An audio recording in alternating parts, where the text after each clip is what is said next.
Hello everyone, today we will talk about the question answers of lesson 2 Lost Spring part 1। वो साहिब कौन था और वो क्या कर रहा था और क्यों कर रहा था।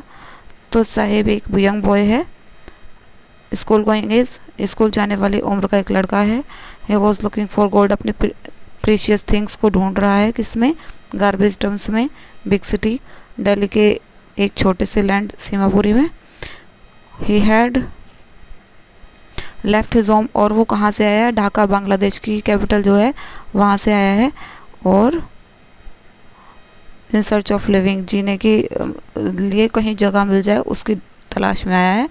और he has nothing else to do but pick rags, सिवाय कूड़ा उठाने के उसके पास और कुछ काम नहीं है। ये आपके फर्स्ट क्वेश्चन का answer. Second question, but promises like mine abound in every corner of the bleak world। ये स्टेटमेंट ऑथर ने बोला है, एनीस जंग ने, कि इस मेरे जैसे प्रोमिसेस खाली संसार में भरे पड़े हैं पर्याप्त मात्रा में। तो इसका मीनिंग क्या है और what promise does the author recall, author ने उस लड़के साहब से क्या प्रॉमिस किया था और इसके बारे में आपको बताना है। क्या वो प्रॉमिस पूरा हो गया था? ये क्वेश्चन है आपका answer. The author asked Saheb about going to school. Author उससे साहिब से कहती हैं स्कूल के जाने के बारे में, और वो क्या कहती हैं कि साहिब कहता है मेरे नेबरहुड में कोई भी स्कूल नहीं है। और he promises to go to school, वो क्या कहता है कि अगर कोई स्कूल बनाएगा तो मैं स्कूल चला जाऊंगा। और यही वो प्रॉमिस कर रही हैं ऑथर कि अगर मैं स्कूल बना दूंगी तो क्या तुम मेरे स्कूल में आ जाओगे। हाफ जोकिंग, हाँ मतलब जोक में कहती हैं, जो मजाक मस्ती में कह देती हैं, उससे पूछती हैं कि यदि मैं स्कूल स्टार्ट करूं तो क्या तुम आओगे। तो साहिब बहुत अच्छी सी स्मेल करता है, बड़ी सी, और एग्री टू कम, स्कूल आने के लिए तैयार हो जाता है। और कुछ दिन बाद ही वो उधर के पास भागता हुआ जाता है और बोलता है कि क्या स्कूल रेडी हो गया है। तो वो उधर शर्मिंदा हो जाती हैं क्योंकि उनके प्रॉमिस का कोई मतलब नहीं रहता है, मतलब अर्थहीन होता है उनका प्रॉमिस। और ऐसे ही प्रॉमिसेस संसार में ऐसे छोटे लोगों से सब कर जाते हैं पर कोई भी निभाता नहीं है। ये इसका आंसर है। थर्ड क्वेश्चन आपका शॉर्ट है, what is the meaning. Sahib का नेम, साहिब का जो नाम था वो पूरा नाम क्या था और उसका क्या मीनिंग था, और वो अपने आप से कैसे कंडक्ट करता, कैसे व्यवहार करता था। ठीक है, उसका पूरा नाम साहिब आलम था, जिसका मतलब था लॉर्ड ऑफ यूनिवर्स, के ब्रह्मांड का जो मालिक है, इस दुनिया का मालिक, उसके नाम का मीनिंग था। और वो नहीं जानता था इसके मीनिंग। यदि वो इसका मीनिंग जानता होता तो उसे हार्डली ही उस पर विश्वास होता। वो इधर उधर घूमता रहता था गलियों में नंगे पैर, और रैग पिकर्स और दूसरे रैग पिकर्स के साथ। और उसकी जो ये बेयरफुट है, ऑफ बेयरफुट, बेयरफुट बॉयज़, जो नंगे पैर लड़के रहते थे उनके साथ घूमता रहता था। और अपीयर्स, जो मॉर्निंग में निकलते थे और नून में वो गायब हो जाते थे, अपने घर चले जाते थे। ये इसका आंसर है। थर्ड क्वेश्चन हो गया। Fourth question, how does the author focus on the perpetual state of poverty. ये गरीबी की जो स्थिति है उनकी, उस पर क्या फोकस करती हैं author. Of the children not wearing footwear, कि वो जूते चप्पल नहीं पहनते थे, तो उस पर वो गरीबी, इस पर क्या प्रकाश डालती हैं। द ऑथर नोटिस करती हैं कि मोस्ट, मतलब बहुत ज़्यादा लोग हैं जो नहीं करते, इंगेज, जो कूड़ा उठाने में इंगेज रहते हैं और फुटवियर नहीं पहनते हैं। तो कुछ उनमें से चप्पल्स भी नहीं पहनते हैं। Other want to wear shoes, और कुछ पहनना भी चाहते हैं। दूसरे some says it tradition to stay barefoot, और कुछ कहते हैं कि हमारा परंपरा है, हमारा रिवाज है। तो to the author it seems lack of money, और ओदर को क्या लगता है कि ये उनकी गरीबी है, उनके पास पैसे की कमी है, इस वजह से। Poverty forces them to walk without footwear, और जो गरीबी है उसी के कारण वो फुटवियर, बिना चप्पल पहने रहते हैं। Next question 5, for explain. ये क्वेश्चन इम्पोर्टेंट है आपके लिए कि garbage has meaning different from what it means to their parents. उनके पेरेंट्स का गार्बेज से मतलब जो उनके पेरेंट्स से है जो उनका पेरेंट्स का मतलब गार्बेज से है, तो बच्चों के लिए गार्बेज का मीनिंग अलग है। तो पेरेंट्स के लिए क्या मीनिंग है और बच्चों के लिए क्या मीनिंग है गार्बेज से। Some small children scrounge help of garbage, heaps of garbage, garbage के ढेर में कि वो ढूंढते रहते हैं, स्क्रॉन्ज सर्च करते रहते हैं, क्या कुछ ना कुछ सर्च करते रहते हैं। और दे एक्सपेक्ट, वो ऐसी उम्मीद करते हैं कि उन्हें कभी कॉइन मिल जाता है, कभी वैल्यूएबल नोट मिल जाता है, और कभी कभी उन्हें 1 रुपये का नोट मिल जाता है, कभी 10 रुपये का नोट मिल जाता है। तो this gives the hope of finding more, और उन्हें क्या हो और ज़्यादा पाने की इच्छा होती रहती है। मतलब अगर उन्हें कोई चीज़ मिल जाती है तो उन्हें और ज़्यादा एक्साइटमेंट होता है, सर्चेस एक्साइटेडली, वो एक्साइटमेंट रहता है और कुछ पाने का, इसलिए वो गार्बेज में ढूंढते रहते हैं। इसलिए उनका मीनिंग क्या है, रैप्ड इन वंडर। तो बच्चों के लिए जो गार्बेज से मीनिंग है वो है एक अजूबा, कि उन्हें एक ऐसी चीज़ मिल जाती है जिससे पाकर वो बहुत ज़्यादा खुश हो जाते हैं। और पेरेंट्स का मीनिंग क्या है गार्बेज से, for the elders it means survival, मतलब उनके लिए जीने का साधन है, कि उनका गार्बेज से ही जो है उन्हें रोजी रोटी मिल जाती है, उनके ऊपर छत है उनके सर के ऊपर, तो उनके जीने का साधन है गार्बेज। दस द गार्बेज है 2 डिफरेंट मीनिंग, इसलिए यहाँ पर गार्बेज के 2 अलग अलग मीनिंग है, पेरेंट्स के लिए अलग है और चिल्ड्रन के लिए अलग है। Where does the author find Saheb one winter morning, what explanation does Saheb offer. जब एक दिन उधर देख लेती हैं उसे सर्दियों की सुबह में, तो वो कहाँ पर, क्लब के बाहर देख लेती हैं उधर साहिब को। तो तब उसे उन्हें क्या एक्सप्लेनेशन देता है साहिब, ये क्वेश्चन है आपका आंसर। उधर फाइंड साहिब स्टैंडिंग, जब वो नेबरहुड क्लब, जब वो पड़ोस के क्लब में देख लेती हैं उसे खड़े हुए, तो he is watching 2 young man, वो 2 आदमियों को देखता रहता है जो वाइट कलर की ड्रेस पहने हुए होते हैं और टेनिस खेल रहे होते हैं। और साहिब को वो गेम बहुत पसंद आता है, पर बट ही कंटेंट, लेकिन वो देखने से ही संतुष्ट है, देखने से ही कंटेंट मतलब सेटिस्फाइड रहता है वो। स्टैंडिंग बिहाइंड द फेंस, दीवार के पीछे से ही देखने से सेटिस्फाइड रहता है। और he goes inside when no one is around, और जब कोई आसपास नहीं होता है तो वो अंदर भी चला जाता है। और he uses the swing there, वहाँ पर वो क्या करता है, झूला झूल लेता है। Next question, what job did Saheb take up, क्या जॉब मतलब लास्ट में जब वो एडल्ट हो गया था उसने क्या जॉब करी थी और क्या वो खुश था उस जॉब करने से। आपने स्टोरी पढ़ी होगी तो आपको पता होगा कि उसने टी स्टॉल पे काम किया था, और लेकिन वो खुश नहीं था क्योंकि वो अब अपना खुद का मास्टर नहीं रह गया था। और his face had lost the careful, क्योंकि उसके फेस से बिल्कुल वो भोलापन जो बचपन में हुआ करता था वो गायब हो चुका था, वो अब किसी के अंडर में काम करता था, वो खुद का मालिक नहीं रह गया था। यद्यपि उसे 800 रुपये मिलते थे लेकिन वो सेटिस्फाइड नहीं था। Next question, question number 8, how does a dream come true, उसके लिए एक सपने सच होने जैसा क्या था, कैसे था साहिब के लिए, but what is out of reach, और क्या उसकी पहुंच से बाहर था, क्या उसकी समझ से बाहर था, इसके बारे में बताओ। तो इसका आंसर है Sahib is wearing discarded tennis shoes, क्या किसी के डिस्कार्डेड मतलब थ्रोन अवे, किसके द्वारा फेंक दिए शूज़ पहनता था, मतलब पहने हुए थे उस दिन। और one of them has a hole, उनमें से एक में आगे क्या था, छेद भी था। साहिब डजंट बोदर, लेकिन बोदर ये चीज़ उसे परेशान नहीं कर रही थी कि उसमें छेद है, बल्कि वो खुश था क्योंकि for one walked bear foot, क्योंकि नंगे पैर रहने से तो अच्छा था उसे वो होल वाले छेद वाले शूज़ मिल गए थे। With a hole is a dream come, उसके लिए ये किसी सपने के सच होने जैसा था कि मैं नंगे पैर नहीं हूँ, मुझे कम से कम शूज़ तो मिल गए। बट टेनिस द गेम, जो टेनिस का वो गेम देख रहा था इतने इंटेंटली लगातार जो देख रहा था, इज़ आउट ऑफ रीच, वो उसकी समझ से बाहर था। आंसर मिल गया सेकंड। अब नेक्स्ट क्वेश्चन, क्वेश्चन नंबर 9 आपका लास्ट क्वेश्चन, एक शॉर्ट क्वेश्चन और है। How does Sahib life change, Sahib की जीवन कैसे, लाइफ कैसे चेंज हो गई when he start working at the tea stall, जब उसने चाय की दुकान पर काम करना शुरू किया था। तो Sahib now has a regular income, अब उसे रेगुलर इनकम होने लगी थी। जब वो कूड़ा बीनता था तब उसे रेगुलर नहीं इनकम होती थी, कभी कभार मिल जाता था और कभी नहीं भी मिलता था, बट इस यहाँ पर उसे रेगुलर इनकम मिलती थी 800 रुपये, और उसका भोजन भी मिलता था तीनों टाइम का। दस फूड इज़ नॉट प्रॉब्लम, और कोई प्रॉब्लम नहीं थी उसे।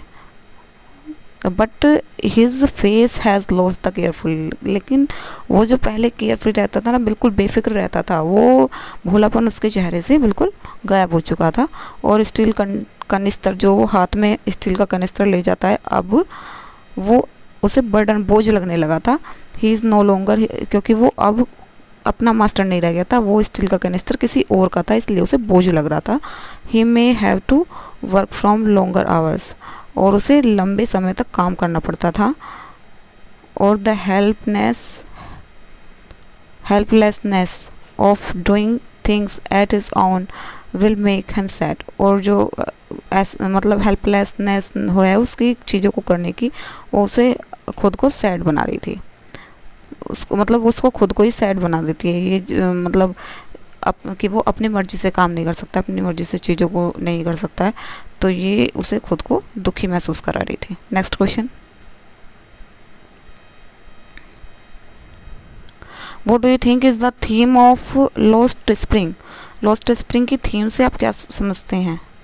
और स्टोरीज ऑफ स्टोलन चाइल्डहुड, आप कैसे समझते हैं कि इसमें जो है बच्चों का बचपना खो जाता है, इसके बारे में बताओ। तो theme of chapter is grinding property, किसके बारे में है? पॉवर्टी, गरीबी के बारे में है। Tradition and the traditions which condemn poor children to a life of exploitation, कि उनके बच्चों का एक्सप्लॉयटेशन मतलब वेस्ट, कि उनका ख़राब हो जाता है। कॉन्डम पुअर मतलब गरीबी की वजह से उनका जो है बचपना है या उनका जो जीवन है वो बिल्कुल ख़राब हो जाता है।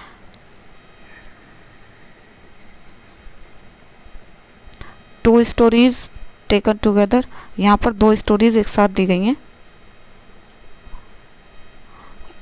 Depict the plight of street children forced into labour early in life, कि जीवन में शुरू से ही उन्हें काम करना पड़ता है, उन्हें फोर्स किया जाता है लेबर करने के लिए। और and denied the opportunity of schooling, और स्कूल जाने से वंचित कर दिया जाता है। And callousness of the society, कठोरपन, केयरलेसनेस कठोरपन, सोसाइटी कठोरपन, political class only adds to the suffering of this poor people, ये गरीब लोगों की संघर्षों में सिर्फ क्या होता है, इन गरीब लोगों के जीवन में सिर्फ संघर्ष होता है। और ये केयरलेसनेस, कठोरपन की वजह से, कि सोसाइटी जो है वो इतनी कठोर है, और पॉलिटिकल क्लास मतलब राजनीति की वजह से वो बहुत कठोर है, इसलिए इन पुअर पीपल के जो जीवन में सिर्फ सफरिंग, सिर्फ संघर्ष ही रह जाते हैं।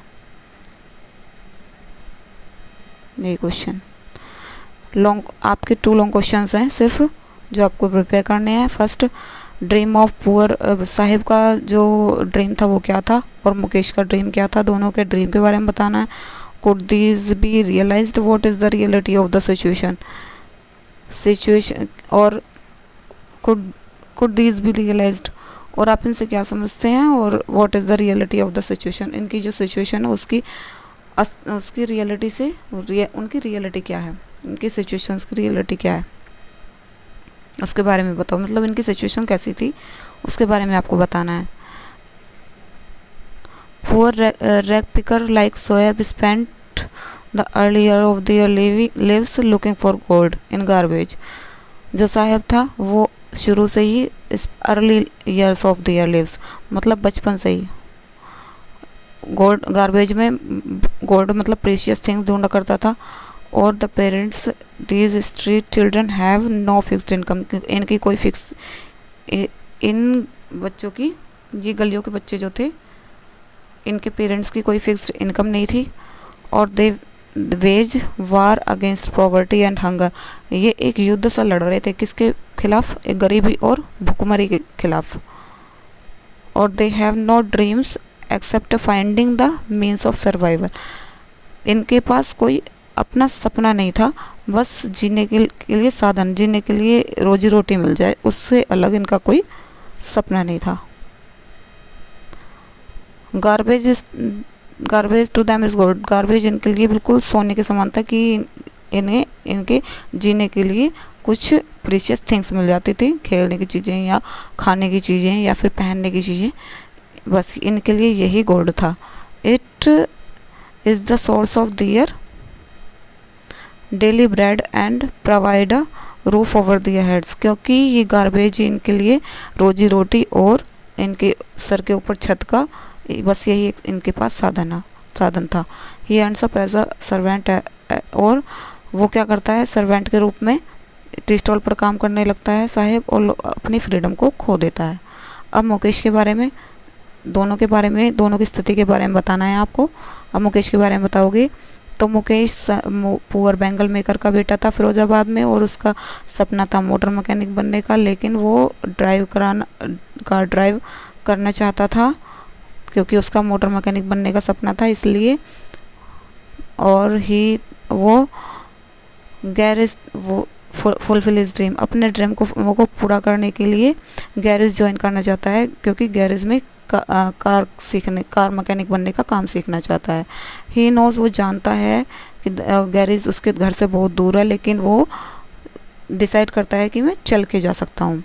ही रियलाइज द रियलिटी, वो रियलिटी अपने मतलब रियलिटी को भी समझता है अपने जीवन की, कि हम कितने पुअर हैं और हम सिर्फ बैंगल मेकर हैं, and is willing to overcome the obstacle, फिर भी उसे इन कठिनाइयों से उभरने के लिए एक इच्छा है। विलिंग मतलब उसकी इच्छा है कि इन कठिनाइयों से मैं उभरूँ, ओवरकम हो जाऊँ। हिज डेयरिंग, और वो हिम्मत करता है, टू राइज, क्या हिम्मत करता है,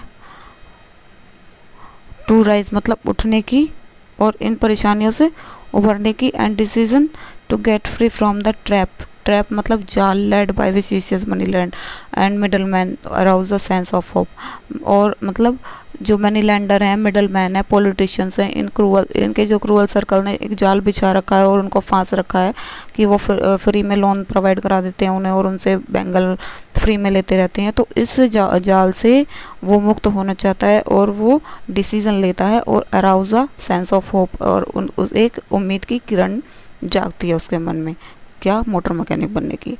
डेप्राइव्ड ऑफ एजुकेशन लेने के लिए, प्रॉपर फूड प्राप्त करने के लिए, और these children are forced into labour early life, और इन्हें बचपन से ही बच्चों को फोर्स किया जाता है लेबर करने के लिए, हार्ड वर्क करने के लिए। यही आपका long question complete. Second long question जो आपका लास्ट क्वेश्चन है, सर्वाइव सीमापुरी में जीना मीन्स रैग पिकिंग, मतलब सीमापुरी में अगर लोग रहते हैं तो उसका मतलब है कूड़ा उठाना। और second garbage is to them, मतलब ये कुछ स्टेटमेंट है, इनकी आपको एक्सप्लेनेशन देनी है कि गार्बेज उनके लिए गोल्ड के समान था, तो इसकी एक्सप्लेनेशन देनी है। For the children is garbage, और बच्चों के लिए ये एक अजूबा है और बड़ों के लिए सर्वाइवल है। इसके बारे में तो शॉर्ट क्वेश्चन में आपने पढ़ा भी है कि ये जीने का साधन है बड़ों के लिए, तो सर्वाइवल का मीन्स है। इसके बारे में, इस स्टेटमेंट की आपको एक्सप्लेनेशन देनी है।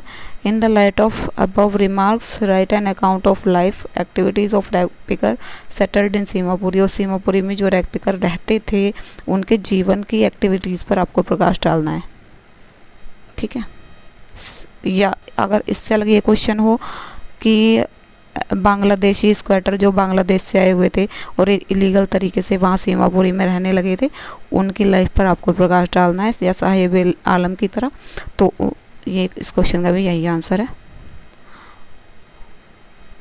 Answer, Seemapuri is place of the periphery of Delhi. Delhi periphery मतलब सीमा, उसके बॉर्डर पर, दिल्ली के बॉर्डर पर एक लैंड है Seemapuri, meals away from it, और ये दिल्ली से बहुत मील्स दूर है। मेटाफोरिकली मतलब इसको लोगों ने सिर्फ कूड़ा कचरा फेंकने की जगह ही बना दिया है, मतलब ये बहुत अलग पार्ट है दिल्ली का, और जो दिल्ली में शामिल नहीं है, लेकिन फिर दिल्ली के बॉर्डर पर है इसलिए दिल्ली का पार्ट माना जाता है, लेकिन दिल्ली से बहुत मील्स दूर है। स्क्वाटर्स हु केम फ्रॉम, और जो बांग्लादेश से 1971 में युद्ध जब हुआ था तो 1971 में वहाँ से भागकर यहाँ रहने लगे थे ये लोग, इलीगल तरीके से यहाँ पर बस गए, जैसा ये साहिब की फैमिली भी उनमें से एक ही है। और सीमापुरी वॉज देन, और सीमापुरी क्या है, विल्डरनेस, एक वेस्ट लैंड है जहाँ पर कोई नहीं रहता, सिर्फ कूड़ा कचरा फेंका जाता है। इट स्टिल इज़, ये तब भी वेस्ट लैंड था और आज भी वेस्ट लैंड ही है, but it is no longer empty, लेकिन अब ये खाली नहीं है, पहले ये खाली रहता था, अब यहाँ पर लोग आके बस चुके हैं। नियरली 10,000 रैग पिकर, मतलब 10,000 कूड़ा बीनने वाले यहाँ पर रहते हैं लगभग। और live there structure of mud, mud का उन्होंने अपना घर बना रखा है। रूफ्स ऑफ टिन, जिसकी जो छत है वो टिन या तिरपाल की है, कपड़े की है। और दी सैंटीज, ये झोपड़ी में रहने वाले लोग। डिवाइड ऑफ सेवेज, मतलब किससे वंचित रहते हैं, सेवेज, नाली का सिस्टम नहीं है, ड्रेनेज कोई भी इनका नाली का सिस्टम नहीं है, रनिंग वाटर ना ही यहाँ पर अच्छा पानी आता है, तो जो पाइपलाइन होती है उसका कोई भी सिस्टम नहीं है यहाँ पर।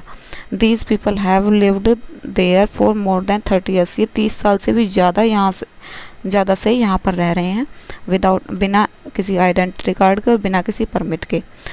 दे हैव गोट, केवल उनके पास क्या है, राशन कार्ड है, जो जिसकी वजह से बस ये अपने ग्रेन्स खरीद पाते हैं, अनाज खरीद पाते हैं, and get their names on voter list, और जिस राशन कार्ड की वजह से ही इनका नाम वोटर लिस्ट में चढ़ जाता है और पॉलिटिशियंस इनका फ़ायदा उठा पाते हैं इनसे वोटिंग कराने के लिए। For them food is more important for survival, और जो फूड है देन आइडेंटिटी, और इनके लिए भी आइडेंटिटी कार्ड से ज़्यादा इनके लिए फूड इम्पोर्टेंट है, इसलिए ये राशन कार्ड इनके पास है। द वोमेन पुट ऑन, और वोमेन क्या करती हैं, फटी हुई साड़ियाँ पहनती हैं क्योंकि वो बहुत गरीब हैं। दे लेफ्ट दियर फील्ड्स, और उन्होंने बांग्लादेश में जो अपने फील्ड्स छोड़े थे वो बंजर थे, उनमें अनाज नहीं होता था, इसलिए वो वहाँ से छोड़ के यहाँ आ गए हैं। दे, और ये जहाँ भी इन्हें वो मिलता है ना खाना, ये वहीं पर अपना टेंट, अपना तंबू गाड़ लेते हैं। रैग पिकिंग, कूड़ा उठाना इनका अकेला साधन है सर्वाइवल, जीने के लिए, और it required of proportion of fine art of for them, और इनके लिए क्या है, ये एक जीने की कला है गार्बेज उठाना, ठीक है। गार्बेज, और गार्बेज इनके लिए गोल्ड के समान है, क्योंकि इनसे इनकी रोजी रोटी जुड़ी है गार्बेज से। इट प्रोवाइड्स देम, रोजी रोटी मिलती है इससे, और इन्हें अपने सर के ऊपर छत भी इसी की वजह से मिली है, गार्बेज की वजह से। Most of bear foot rag picker, ज़्यादातर जो नंगे पैर रहने वाले रैग पिकर हैं, कूड़ा बीनने वाले, रोम फिरते रहते हैं, घूमते रहते हैं स्ट्रीट्स में, सुबह से ही शुरू हो जाते हैं, and finish their activities by noon, और अपनी एक्टिविटीज़ को नून तक ख़त्म करते हैं, मतलब दोपहर में अपने घर चले जाते हैं। और दे सीम्स, वो ऐसे लगते हैं, उन्हें लगता है, दे सीम्स, उन्हें लगता है प्लास्टिक बैग लाइटली ओवर दियर शोल्डर, जो वो रैग पिकर हैं कूड़ा उठाने के लिए, जो उनके शोल्डर पर प्लास्टिक का बैग होता है जिसमें वो कूड़ा बीन कर रखते हैं, वो उन्हें लाइट लगता है, हल्का लगता है। They are clothed in discoloured shirt, उनकी कपड़े कैसे होते हैं, रंग उड़े हुए कपड़े, शर्ट्स होती हैं, शॉर्ट्स होते हैं। And denied the opportunity of school, और ये बच्चे स्कूल जाने से वंचित रह जाते हैं। Disallowed, denied means. Okay students, take care yourself, thank you for watching.